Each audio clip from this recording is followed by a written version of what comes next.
Здравейте хора! Много се радвам, че имаме възможността най-сетне да направим такова готино сетче, за което съм изключително благодарна на нашия оператор ли се казва? На нашия оператор! Ще го сложим отдолу в описанието. Днес съм тук пред вас с едно много специално момиче за мен, както и за много хора. Това е Криси, моя много близка приятелка. Ако искаш, можеш да кажеш нещо, да се представиш на аудиторията. Аз съм Криси, на 24 години все още, от град Бургас. Също така ми е много специален за мен човек. Имаме така доста хубаво приятелство и аз много харесвам това, което тя прави, което ви насърчавам да гледате, защото наистина достига до сърцето на много момичета. И вярвам, че всички са изключително благословени, включително и аз. Защото аз също гледам това, което правиш и се радвам, че ме покани да бъда част. Много се радвам и се надявам наистина да достигне до правилните хора. Днес ще си говорим с теб за токсичните взаимоотношения. Ще засегнем теми от сорта на това какво аджба е токсично взаимоотношение, как да разпознаваме хората, които са токсични, тези, които се опитват да ни манипулират и как самите ние да не бъдем токсични. Попаднах на една много интересна статистика, докато търсих малко повече по темата и тя беше, че всъщност по изследване през 2024 в България 80% от случаите на някакъв вид насилие се прилага от мъже и 20% от жени. Което не е пълна статистика, защото в нашето общество мъжете им липсва подкрепа, няма платформа за споделяне, има някакви социални стагми, които ги потискат и ги карат да не споделят и да не излиза това, което се случва с тях. Така че както жените страдат в токсичност, така и мъжете просто не се е разчуло. Така за тях. Така че темата е конкретна и за мъжкото население, и за женското. Каква е твоята дефиниция за токсично взаимоотношение? Токсичното взаимоотношение е в случаите, когато единият или двамата партньори в едно взаимоотношение, било то приятелско, семейно, партньорско, романтични взаимоотношения или колегиални, един от двамата или пък и двамата човека имат поведение, което вреди на другия физически, емоционално, духовно и това води до разрушение цялостно в животите им. Добре, защото каза нещо много интересно, което до сега не съм се замислила. Варианта двама човека да са токсични и да си плуват в собствената си токсичност. Да. Което е много интересно. Аз съм имала предни приятелства подобни. Как самите ние да се предпазим да не попаднем в подобно токсично взаимоотношение? Според мен първо трябва да погледнем на това какво всъщност се случва с нас, да го разпознаем като проблем, защото много хора, които са в токсично взаимоотношение, те пият тази отрова с години в живота си, не разпознават, че едно нещо им вреди, защото тук искам да включа каква е причината ние да попадаме в токсични взаимоотношения. Много хора, това е модел на поведение, много често наблюдаван в детска възраст, когато децата са расли в нездравословна среда, те вече са свикнали на определен тип отношение към тях и несъзнателно търсят отново да влязат в такъв вид взаимоотношение, което може да е в приятелска или в партньорска среда, но те вече имат един по-висок праг на търпимост към това нещо, много по-голям е риска за тях да го толерират, когато им се случи отново. И другото, което е, те вече имат разрушени лични граници. Тоест, те не могат да осъзнаят в началото с собствения си разум, вярват на една лъжа и това нещо започва да дава лош плод в живота им. Така че трябва да има този момент на осъзнаване, до който се стига всъщност доста трудно и се надявам, че днес ще има хора, които всъщност да се разпознаят, че се намират в такова взаимоотношение. А ти какво мислиш за такъв тип токсичност? Аз си мислех, докато ти говориш, си мислех за това как може би единствените токсични хора, които някога съм имала в живота си, са единствено дете. И може би те са свикнали на цялото това внимание, което получават и, както ти каза, го очакват от другите.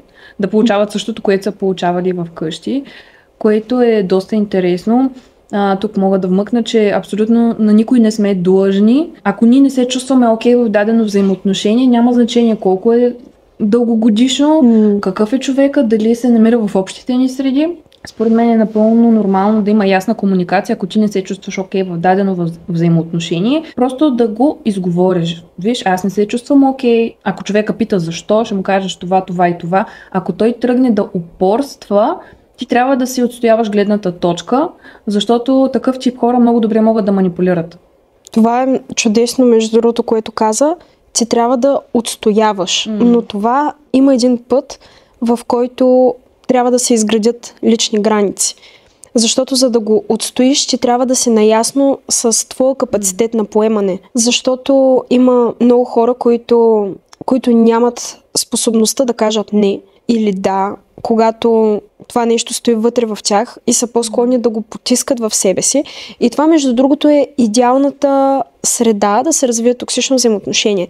Много често хората, които са токсични, които са един вид насилници, избират техните жертви да бъдат хора, които са силно емпатични, които искат да им помогнат, които нямат лични граници и да започнат малко по малко да сриват тяхната идентичност, за да може да ги окупират от всякъде. И този човек се превръща в един консуматор, като пиявица, който изсмуква живота от неговия приемник. И това се случва много, много плавно, да нахълта по този начин в живота му.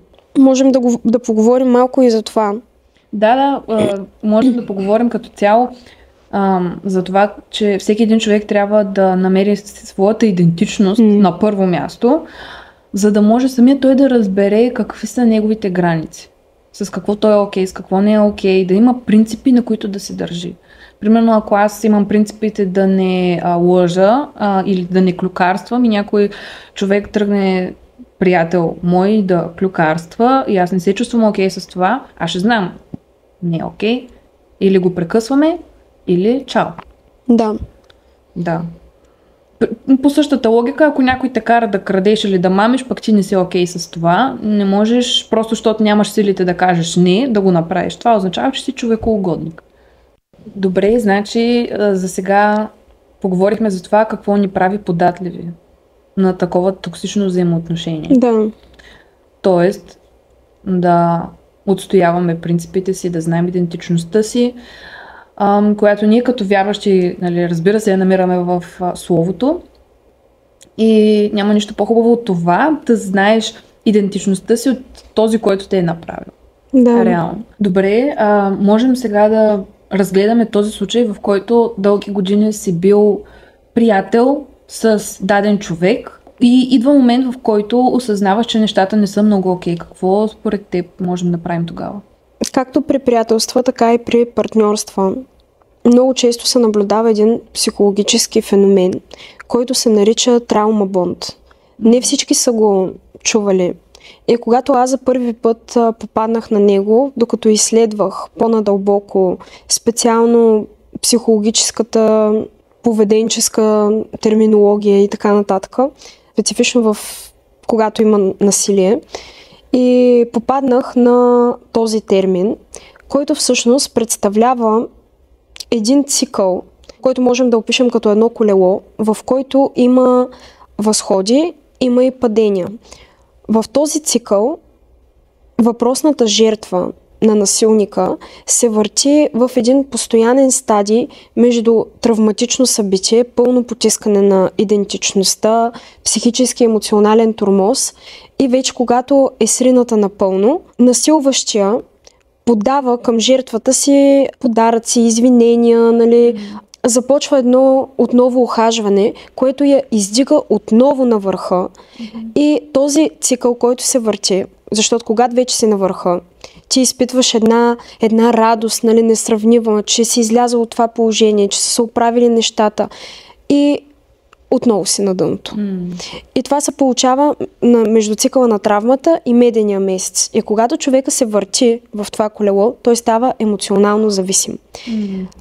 Това е подобно на всички останали зависимости. Примерно хранителната зависимост, наркотична зависимост, в който зависимият човек търси точно това състояние на върховенство, когато вече си на върха.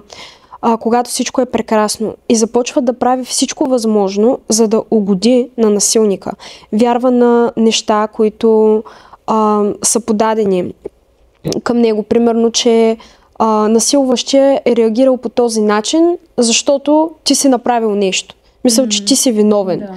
И тази загнездена вина започва да сваля самочувствието, виждането, идентичността на човека за самия себе си. Започва да го принизява.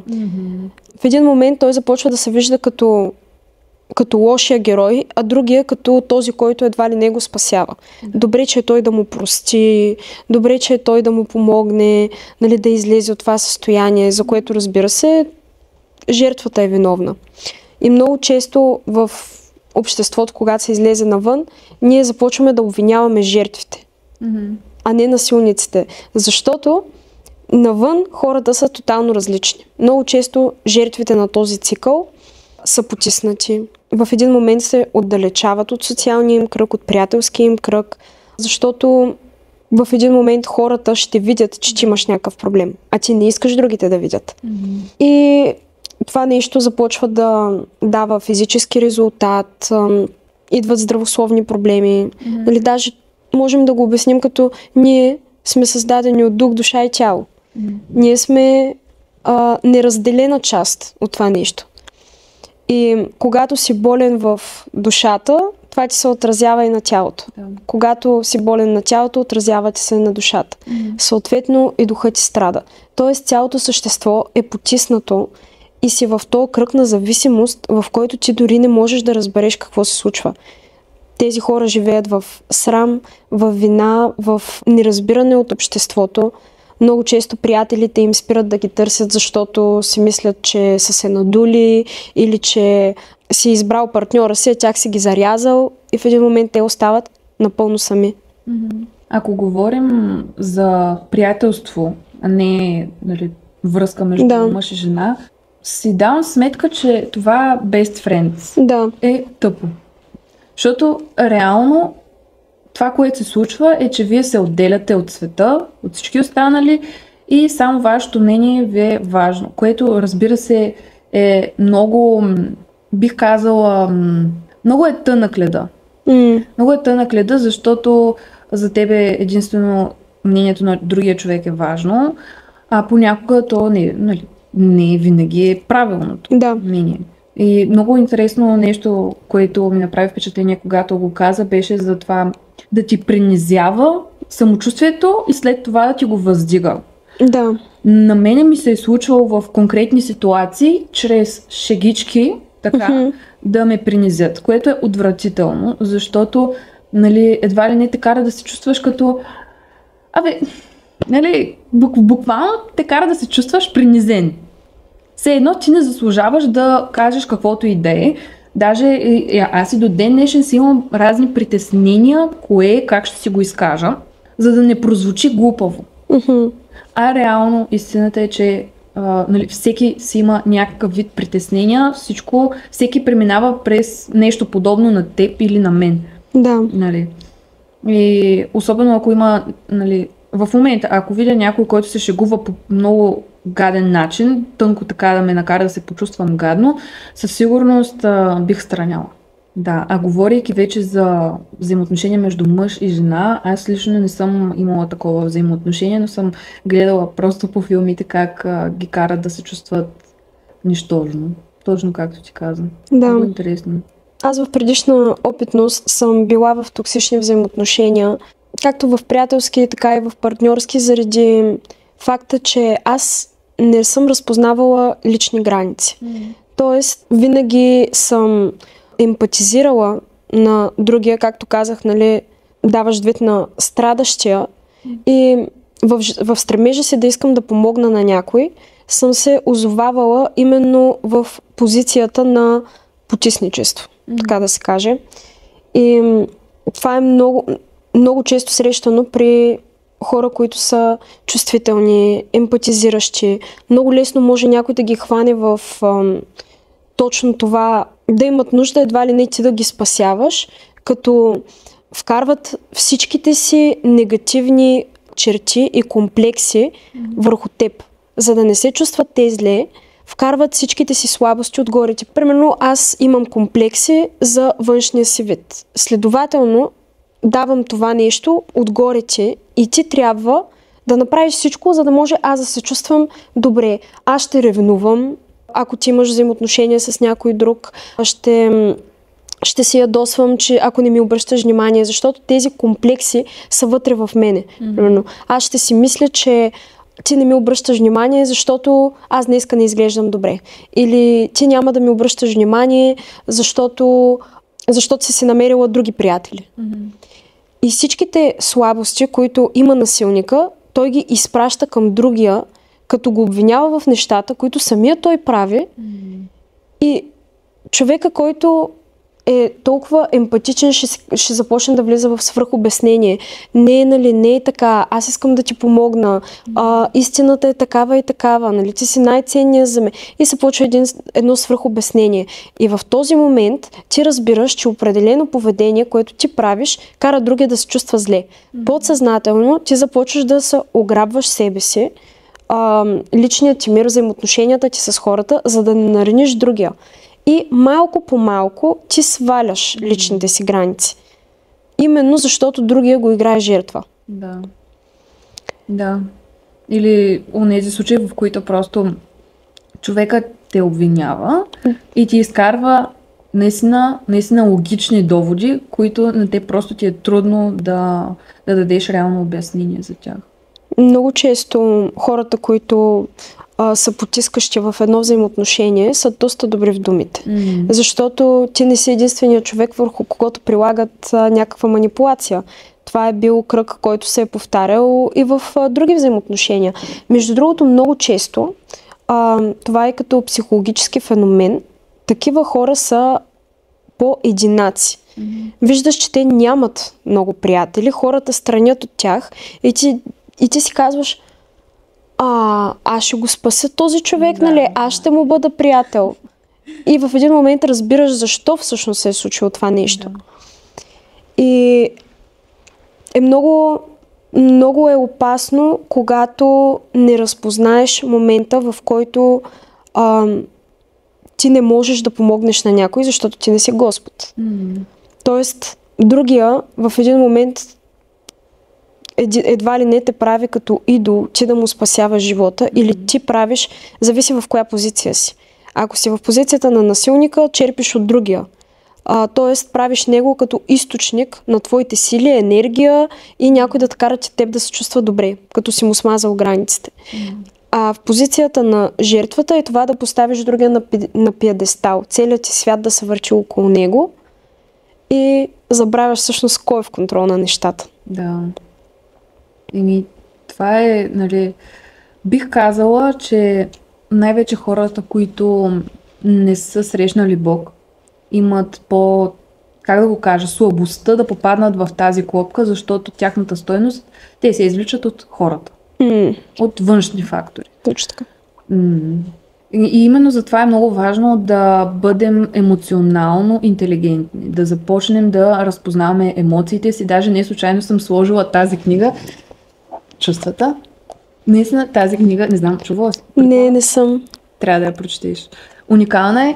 В нея можеш да буквално разчиташ емоциите си. И това, което на мен ми харесва, е, че разпознавайки емоциите си, това ти помага не да ги следваш, но по-скоро да ги анализираш. Да анализираш ситуацията добре. Нали, дори в някакъв момент, в който се почувствал гадно, питаш се: добре, защо се почувствах гадно? Какво ме накара да се почувствам така? Има ли някаква по-дълбока причина? Или човека наистина нещо не е направил както трябва? И ти, както каза, човека започва да ти изважда комплексите или да ти насажда неговите собствени. И в такава ситуация, ако си емоционално интелигентен, ако започваш да анализираш, и вече в миналото си го правил това нещо, знаеш как да анализираш ситуацията, това много ще ти помогне. И дори в партньорските взаимоотношения това много помага. Когато с Пепи, моят съпруг, се спречкаме за нещо или не сме съгласни, и буквално и от двете страни е лед. Не можем да се разберем. И си казваме, добре, нека да успокоим тона. Първо, как се чувстваш? Защо се чувстваш така? Кое те накара да се почувстваш така? Можем ли да го оправим и да направим някакъв компромис, за да може следващия път това нещо да го няма. И същото нещо може и да се приложи в приятелските взаимоотношения. Ти каза нещо много интересно за емоционалното обвързване или зависимост. Да. Може ли да ми го обясниш повече? Освен химичните процеси, които се случват в тялото, на търсенето на този хормон на радост, който ти измъкваш от другия човек, който става като твой наркотик. Това е много трудно да се излезе, защото както трови твоите емоции, така трови и душата ти. Защото се създава една душевна връзка, която е форма на духовно робство, което те изолира до такава степен, че ти реално изместваш Бог от цялата картинка, започваш да обгрижваш някой човек. Целият ти свят става зависим от него, което унищожава духовният ти потенциал. Тоест всеки един от нас има призив и е за нещо на тази земя, което е нещо важно.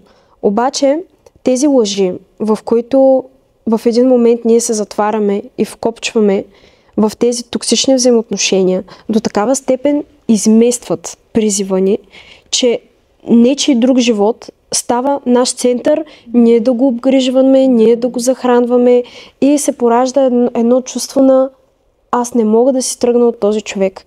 Или това е любовта на живота ми, аз трябва да съм с този човек. Много често съм срещала изрази в света, нали? Това е, нали, партньора на живота ми, душите ни са свързани. Точно това свързване на душите, което е в центъра му, е оформено на една лъжа и манипулация. Не е всъщност истинска любов, ами е просто зависимост. В Библията пише да не бъдем зависими от нищо. И ние много добре знаем каква е дефиницията за любов. Защото не е любов някой да унищожава самочувствието ти, не е любов някой да ограбва живота ти до такава степен, че ти да нямаш такъв и да живееш заради този човек. Не е любов да те кара да се чувстваш виновен, не е любов да те кара да чувстваш срам, не е любов да те изолира.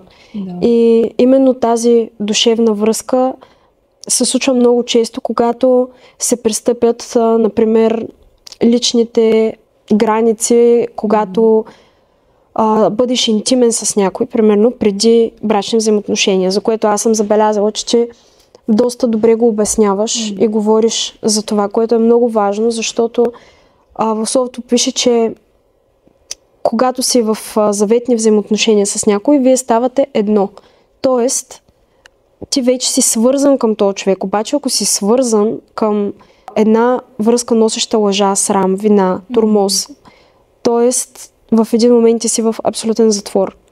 И затова е изключително важно хората да пазят това, което Бог е завещал за брака. Тук искам да вмъкна. Понеже, нали, аз говоря за това в социалните мрежи, но в този канал не говоря много, поне на този етап. И сега искам да го дообясня. Точно, нали, малко преди да споменеш това, си мислех за тези взаимоотношения, в които, за жалост, момичетата преспиват с първия срещнат. Наистина звучи грубо, обаче е факт. Масово това се приема за напълно нормално. Сега аз нямам представа, нали, колко скоро се случва, но имам представа, че ако има флирт, ако се озовете двамата насаме, ще има натискане, ще има уж романтичното и тази страст, която, нали, тя не е лоша, проблема е, че е извън брака. И това, което всъщност света се опитва да направи, е да изврати секса. А секса е нещо свято, като то е подарък от Бог за брачните отношения, за мъжът и жената, за да може те да са заедно, за да може тяхното взаимоотношение да върви. Нали, не случайно, когато... аз това съм го изподеляла, че когато имаш интимен контакт, се отделя хормона окситоцин, който е хормона на привързването. И куп други хормони, които ти влияят ти да си привързан към този човек. И когато го направиш прибързано с някой, с който дори не си сигурен, че можеш да имаш нещо по-нататъка, а е от някаква тръпка, се случва точно това привързване, което се случва най-вече при жените. Жените най-много така преживяват раздялата, а при мъжете е малко по-различно, не е толкова силно. И да, всъщност това, което се случва е, че ти оставяш частица в другия човек и другия човек в теб. И после я има тази емоционална връзка. И душевна. Да, която трудно можеш да се разделиш и да я прекъснеш. И особено, примерно, ако се намираш в такива взаимоотношения, в които вече си сте имали интимен контакт, слагаш розовите очила, грам не ти пука рационално какво се случва, човека какъв характер има, как реагира в напечени моменти, избухлив ли е, може ли, позволява ли си да те обиди и да ти посегне дори, да те накара да се чувстваш ти виновна за нещо, което обективно не е така, или дори да е по този начин реалността, аз не смятам, че е нормално ти да караш някой друг човек да се чувства зле или да прехвърляш вината, вместо да погледнеш себе си и да си кажеш, окей, нали, може би, нали, какво мога аз да променя. Това цялото мислене, че ти си прав във всичко, е токсично. Да. Изключително токсично. Според теб, как можем да прекъснем такава емоционална връзка? Първо, както бях вметнала в началото, това за да разпознаеш, че си в такава. Много често ние трябва да погледнем зад лъжите, които се казваме. По-скоро, които ние си повтаряме сами на себе си. Защото когато разбереш каква е лъжата, когато я изкараш на светлина, ти започваш да виждаш отвъд нея. По-скоро идва един момент на отрезвяване, нали, да си кажеш, окей, нали, в момента честното ми мнение е, че аз се намирам тук. Аз съм на това място. Не знам как да изляза от него, не знам какво да направя и знам, че ще боли. Обаче, трябва да започнем първо с това да видим на какво по-точно сме повярвали и дали това е в действителност. Ние реално не можем да си помогнем или да помогнем на някой друг, който виждаме, че е в такава ситуация, докато самият човек не потърси някаква помощ. Защото се случва едно, ако аз имам някой близък, който виждам, че се намира в токсично взаимоотношение и отида и му кажа, шанса да изгубя този човек, нали, ако го притисна, ако му изтупам цялата истина така, нали, каквато е, той да се притесни, да се затвори към мен и да спре да ми споделя, е много голяма. Затова ние трябва да практикуваме повече слушаш, подкрепа си, може да насочваш с неща, за да може самия човек да започне да се отрезвява и да осъзнава, че има някакъв проблем. Ти говориш, ако виждаме някой наш приятел, който е попаднал като жертва. Да. Okay. И се намира в такова взаимоотношение. Защото много често, примерно родителите, те може да видят, че детето им е в лоша среда, в лошо взаимоотношение и да се опитват чрез налагане да го извадят оттам, което води до обратния ефект, всъщност човека да се капсулова. Затова е много важно ние да не губим приятелите си, особено тези, които са искрени с нас. Така, първата стъпка е съответно осъзнаването. Втората стъпка е ти да видиш къде са пукнатините в твоите лични граници. Има една уникална книга, която се казва "Границите". Тя е християнска, мисля, че я знаеш, но самата книга именно ни показва всъщност какви са моделите, които следваме на деструктивност в нашите животи, къде се сриват нашите граници и как да ги възстановим. Тоест ти трябва да имаш стабилни лични граници, за да може, когато дойде манипулацията, ти да кажеш не. Това, което ми казваш в момента, не е моята реалност. много интересен феномен. Е една форма на манипулация, която се нарича газлайтинг. Това всъщност е манипулация, която те кара ти да се съмняваш в собствената си реалност, че това, което ти виждаш, е истината и това, което чувстваш, че не е преувеличено. И това нещо, когато е било в живота на един човек много време, той започва да се съмнява в това дали нещата, които чувства, са истина. Дали нещата, които вижда, са реални и дали всъщност той не преекспонира нещата. За да се излезе от това нещо, първо, човека наистина трябва да стъпи на краката си, да види всъщност в какви лъжи вярва, да разпознае, че този цикъл на взаимоотношение всъщност се повтаря отново и отново. И че той всъщност има емоционална зависимост към някой. Вече след като се изградят тези лични граници, тогава може да се говори за каквато и да е помощ. Било то да се потърси терапевтична помощ. Ние християните, ако някой се отдалечи от Бог през това време, ако вярва в тази лъжа, че Бог вече не е там, че той не се интересува от неговите чувства и така нататък, това не е истина. Бог е възстановител на развалини. И той е там, но трябва да имаш и адекватно общество около себе си. Някой, който да бъде подкрепа, някой, който да ти казва истината, да те държи трезв. Другото, което е много важно, е контакт с насилника да няма. Много хора влизат в това нещо пак и пак. Нали си чувала за връзки, които са токсични, постоянно се разделят, след 2 седмици са заедно, приятелства, карат се, пак се оправят и така. Но ние трябва, ако вече сме видяли, че това е цикъл, който се повтаря и повтаря. Това, че някой е дошъл после и ти е казал, нещата ще се оправят, аз разбрах грешката си и така нататък. Обаче ти това вече си го чувал толкова много пъти. За какво ти е да водиш този разговор пак? Има момент на абстиненция, когато зависимия се отдели от този човек, който е бил насилника и се получава в тялото точно това се едно се отлепил от наркотика си. Тоест, ти започваш да го търсиш, да искаш да говориш с този човек. И ето тогава си в чудесна ситуация отново да се бутнеш пак там. Иска се воля. Така че никакъв контакт не трябва да се има. В един момент ние сме направени по този начин, че след някакво време тези навици, които сме имали преди, вече да ги нямаме. Отрезвяваме се във времето, просто трябва да се направи необходимото. Трябва да се осъзнае каква е идентичността ни в Христос, защото ако ти дълго време си вярвал, че не си обичан, че си виновен, че си нещастен, че трябва да доказваш. Да, че трябва да се доказваш. Дела. И ти, ако си вярвал това нещо толкова много време, съответно Словото е нашия показател на истината. Ние трябва да израстваме в нея.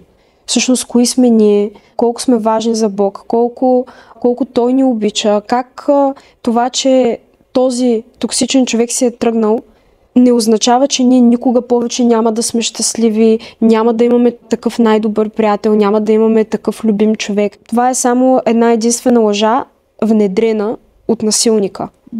И е много е дълъг процеса. Не е щракане с пръсти и всичко ми е наред. Ако ти си вярвал дълго време на нещо, то е станало като форма на мислене, като крепост в ума ти.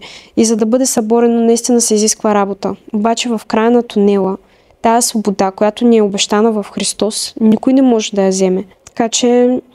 Много е интересно, защото замислям се за онези хора, които са пристрастени към болката. Вече до такава степен са свикнали да се отнасят с тях зле, че ако някой не ги третира по този начин, те не са окей. Нещо им е скучно. Трябва да има някаква тръпка в живота. Или същото за друг случай, намираш се в някаква среда. Дори да не говорим само за един човек. Има и токсични среди. Намираш се в токсична среда доста дълго време и някой идва при тебе, чужд, външен от вашата групичка и казва нещо не е окей. И ти си казваш, нали, какво ги говори тоя? И не можеш да му повярваш. Обаче, ако си осъзнат, ако наистина си с критично мислене и започнеш малко от малко да мислиш дали нещата наистина не са окей, то ще наистина се виждат нещата. Особено ако се слушваш в външни хора. Именно затова съветваме да няма затваряне на групички. Нали? Да. Било то 2, 3 или повече. Вече започва да става като секта. Да, абсолютно. Между другото, това, което ти говориш за хора, които реално са пристрастени към този цикъл на болката, изцяло, нали, психологически феномен, в който самия човек, заради това, че примерно е бил отхвърлен като малък и така нататък, нещо се е отключило в живота му. Той започва да желае тази нестабилност в дома му. Той така прави нещата, че емоциите на тези хора се сменят в минути, часове, дни. Единия ден те обожествяват, на другия ден могат да те демонизират и ти никога не знаеш какво може да се случи с тях. Те до такава степен дестабилизират средата, че около тях абсолютно всички страдат. И лошото е, че това не се вижда навън в социална среда, ами само единствено в най-близките взаимоотношения, било то партньор или семейство. Много често родители страдат от децата си, деца от родителите си, партньори, приятели, дори по-малки групи в обществото, именно заради такива хора.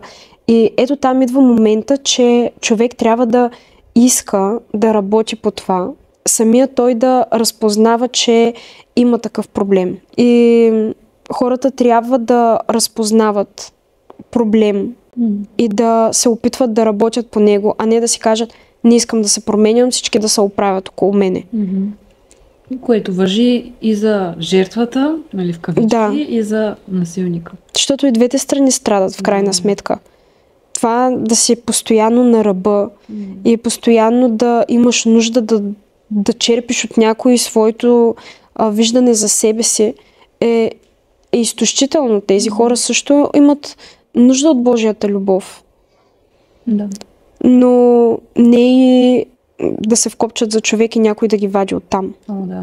Защото това означава пагубност за двете страни.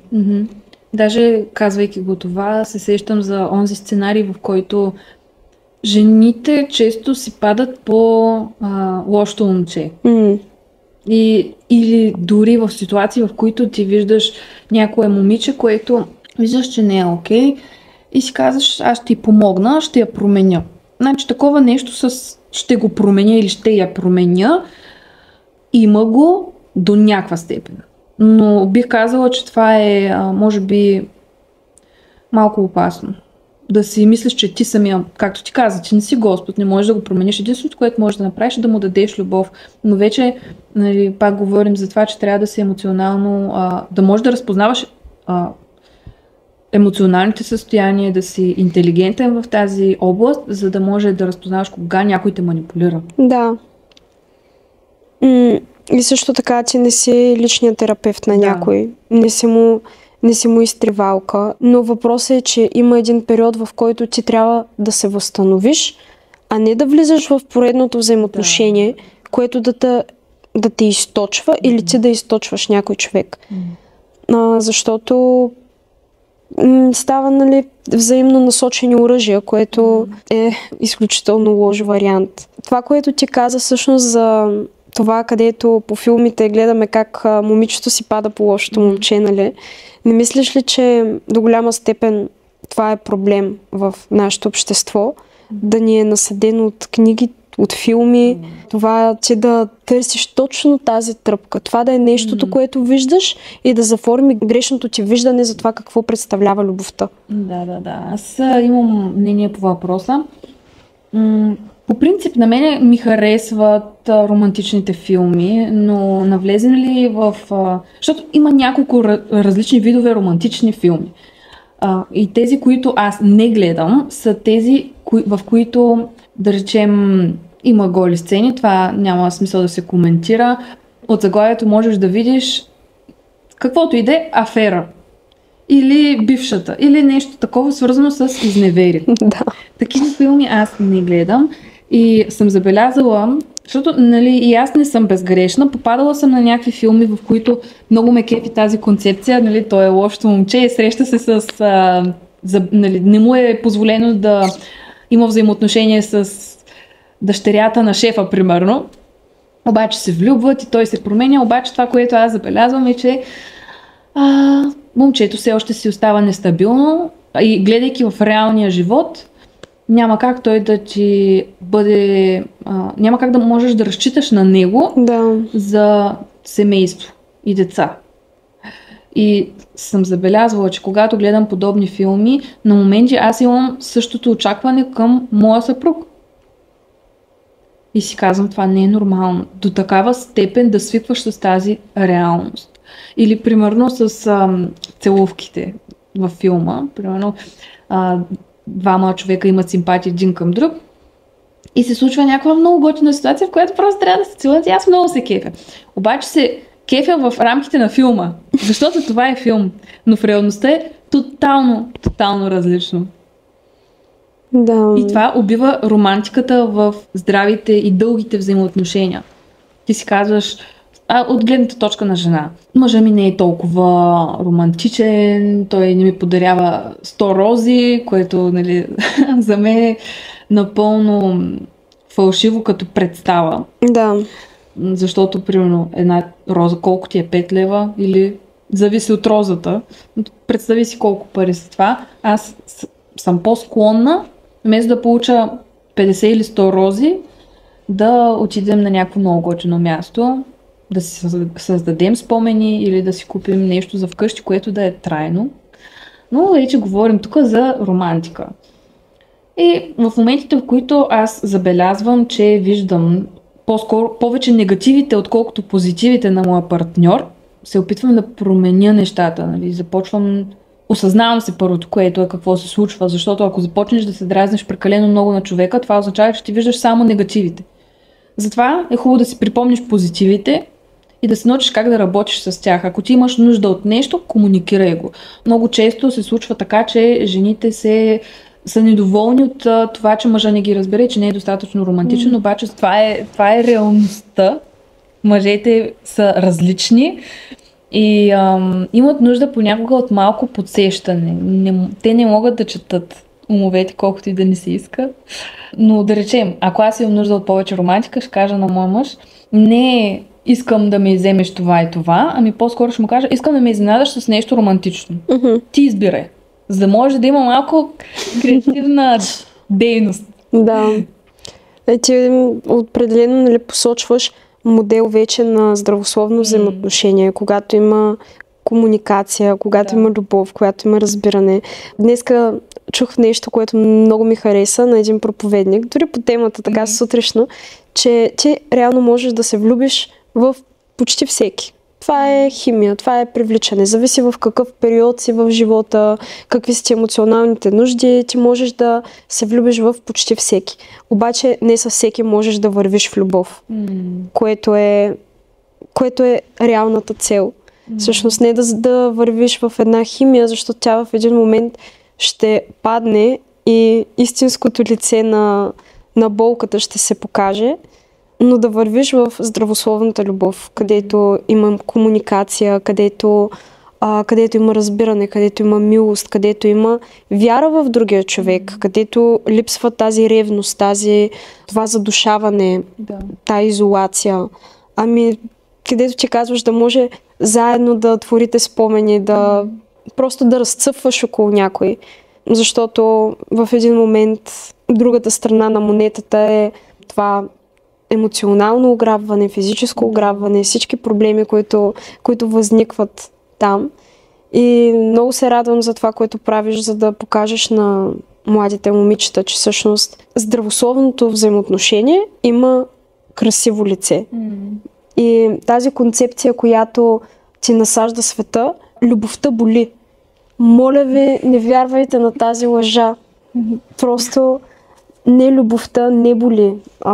Любовта не е тази върхова страст, тая вихрушка от неща, които ти се случват. караме се всеки ден, ама ние много се обичаме, обиждаме се, хвърляме се с столове, ама то това е, защото сме, нали, защото се обичаме. Това не е нещото, което Бог има за нас. Не е нещото, в което Бог иска да ходим този стрес. Да. Защото в един момент в тази прекрасна картина се появяват и децата. И тогава те виждат това с хвърлянето на столовете, чупенето на чиниите, обидите. И те си казват, това е любов. И следващото нещо, което ще направят е този модел на поведение, да го вземат за себе си и да го продължат в техния живот. Затова ние трябва да сме и отговорни не само за нашите дни взаимоотношения в момента, ами и след това какво ще оставим след себе си. Какъв пример ние ще дадем. Абсолютно. Сега тук с хвърлянето на столовете и чупенето на чини, то като цяло, нали, е малко странно. Защото можеш да го разгледаш от гледната точка на това, че това е начинът, по който аз изразявам емоцията. Отиваш на рейдж рум. По-добре отиди някъде да си изкараш другаде енергията. Щях да кажа нещо, което така се сетих. Има го и този момент, в който ти може да не си токсичния, но може да имаш токсично мислене на моменти. И то как можеш да направиш най-лесният тест, да видиш дали човека реално се променя. Защото искам да ти кажа, че една от лъжите, който се вярва в токсично взаимоотношение, той ще се промени. Така, това съвсем лека вметка е, че тази промяна колко време продължава? 3 седмици, докато дойде отново спада, или се вижда едно постоянство в работата и реално плод от това нещо. Дали е промяната само на думи и обещания за умилостивение, или виждаме в действителност. Словото ни казва да не обичаме само на думи, а в дела. Ние това, което трябва да се остане преди да повярваме вече на тая лъжа, да видим това нещо дали е така. Затова е много важно да се прецени и границата. Определено. И това, дето казваш, нали, за той ще се промени, в същото е валидно и за тя ще се промени. Както казахме в началото, това се отнася и за двата пола. Не само за единия или другия. Ние просто, защото сме си жени, вече си го даваме, но по същия начин съм забелязала и в поведението на жените тази манипулация с, нали, предимно чрез тялото, нали, да вкарат на някои тези пеперуди в стомаха и да започнат да го манипулират и да смазват неговата психика, да го карат да се чувстват несигурен, да, както ти казваш, нали, в един момент казваш на някой колко го обичаш, че си винаги там, в следващия момент отиваш и караш този човек да се чувства зле сред другите, унижаваш го пред приятелите му, държиш се провокативно. И така че много двупосочно. Така че това нещо трябва наистина да се изпитва във времето и да се наблюдава. Да си кажеш, аз наистина ли искам да продължавам по този начин. Какво казахме? За... Две жени говорят. Няма значение, продължаваме нататък. Добре, а ти имаш ли някакви наблюдения за това от страната на жертвата, в какви лъжи вярва, в какви истини в неговата глава би го нарекла? Да, понеже аз съм имала близки на мен, които са били в такова взаимоотношение, и аз съм забелязвала едни и същи изречения от рода на любовта трябва да прощава всичко. Обаче сега въпросът е, нали, че любовта не означава смазване на твоето същество. Любовта не те насилва, не те тормози. Трябва да се оправи първо концепцията за любовта, какво всъщност представлява. Оттам следващото е, ако аз се старая повече, този човек ще се оправи. Примерно, ако аз си подарявам повече подаръци, ако аз се обсипвам с повече внимание, тя ще се промени. Или жената. Ако аз се държа така и така, правя каквото искат, той ще се промени. Сега, както казахме, тези неща трябва да се изпитват. Не е до това ти какви дела правиш, защото не може само от едната страна да се тегли, нали, каруцата. Трябва и двамата да работят върху това нещо. Не е едностранен процес в който само единия да бута другия към промяната. Не се случват по този начин нещата. Другото нещо, което е никой друг няма да ме обича така, както този човек ме обича. Кажете си слава на Бога, защото това, което ви се случва, не е в действителност любов. Бог има най-доброто за вас. И определено следващата лъжа, която мисля, че е много така известна, е аз не съм толкова зле, колкото този случай, който чух.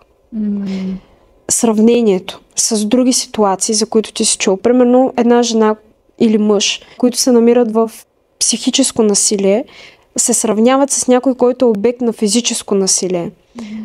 И то говорим в някакви големи брутализми. И си казваш, моето положение не е чак толкова зле, може би аз преекспонирам малко нещата, преувеличил съм ги, но сравнението омаловажава твоята болка.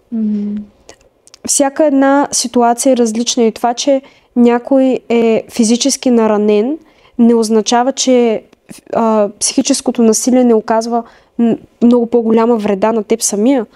И даже е доказано как психологическата травма има последствия много назад, по-скоро много напред в бъдещето. И раната, примерно, може да заздравее, обаче тая тежест, която ти си поел, не е толкова лесна за правене. Добре, как можем да разпознаем такова взаимоотношение, токсично взаимоотношение в някой наш познат или близък? Има няколко сфери, които ние трябва да наблюдаваме и трябва да обърнем внимание, защото има доста видни индикатори за такова взаимоотношение. Примерно в социална сфера, ако погледнем, в един момент нашия близък човек започва да се изолира.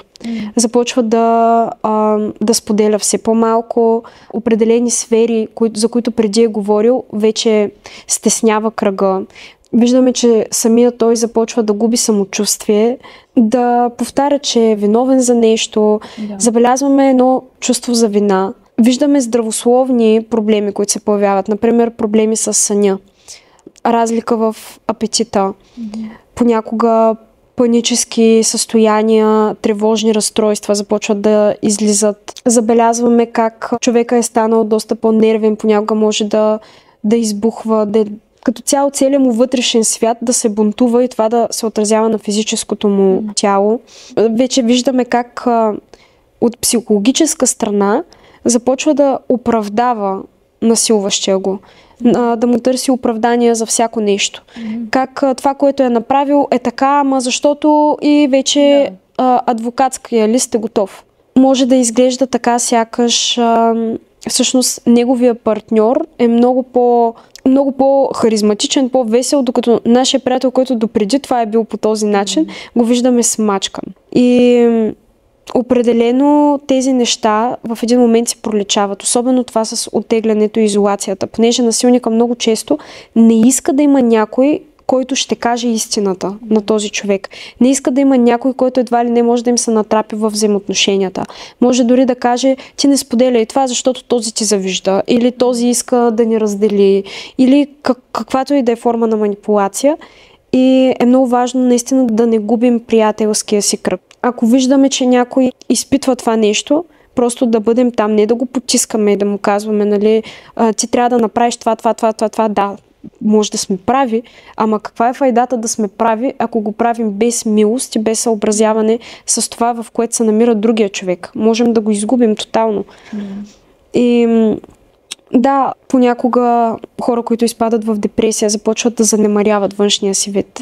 Ако е някой, който се е грижил много за себе си, разцъфтява, в един момент виждаме как той увяхва, започва да става все по-невзрачен, запуснат. Значи определено нещо не е наред. То дори го има и този момент, в който дори се самоизолираш.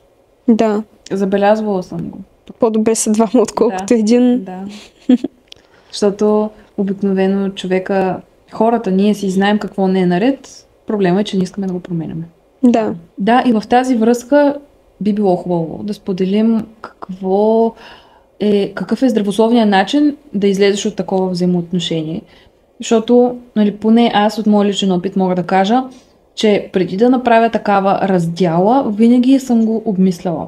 предварително. Защото да, нали, има го и този момент, в който ти си насъбрал много на този човек, чувстваш се гадно, но знаеш, че това не е правилното нещо и според мен трябва да стане с любов. А не, нали, ти си токсичен, чао. Отиваш с спокоен тон, казваш си кое не ти е окей и казваш, че си категоричен. Въпреки това, желаеш му всичко най-добро, много е важно да няма омраза. Нали? И ти самия в себе си да си го пусна от това нещо. Ами добре, вече се намирам към нашия край за жалост, но може би е добре да допълним това как ние да не бъдем токсични, как да нямаме токсично поведение. И това е нещо, което и в моя си канал говоря. Това е да бъдем осъзнати, да приемаме чуждата гледна точка или айде не винаги, но по-скоро да се замисляме, да имаме критично мислене. Когато някой ни каже нещо, първо да не го приемаме за чиста монета. Да, знам, че малко се противореча, но факт. Не трябва да го приемаме за чиста монета, а пък в същото време да си даваме време да го обмислим, да питаме някой друг. Това наистина ли е така? И ако вече събират много хора, които са на едно и също мнение, то значи може би са прави. И да се опитваш да привдигаш другите, да не им даваш твоя си товар. Да черпиш и ти сила от тях. Ако има нещо, което искаш да допълниш?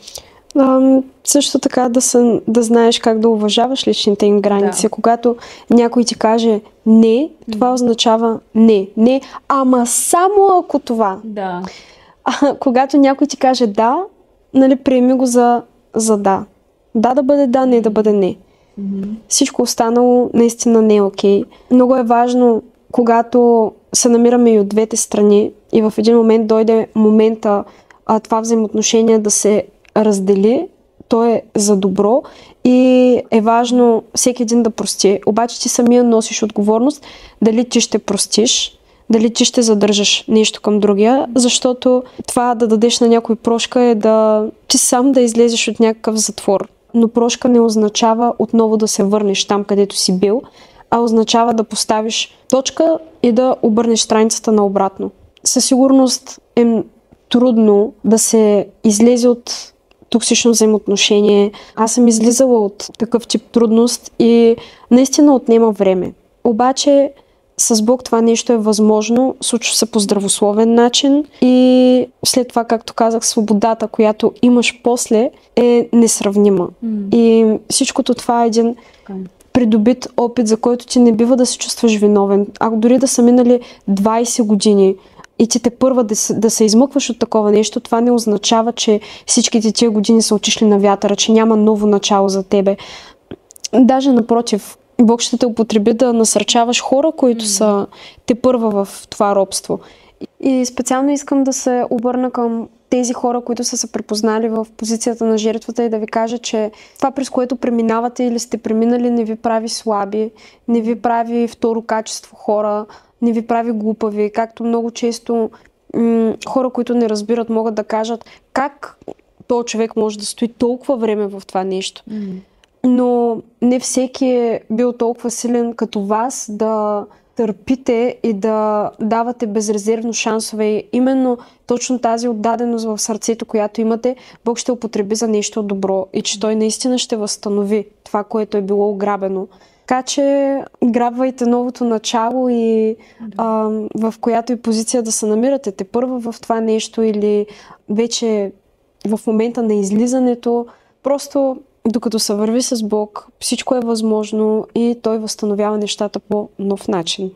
О, да, със сигурност. Отличен опит, вече преживяно, чувствам се уникална.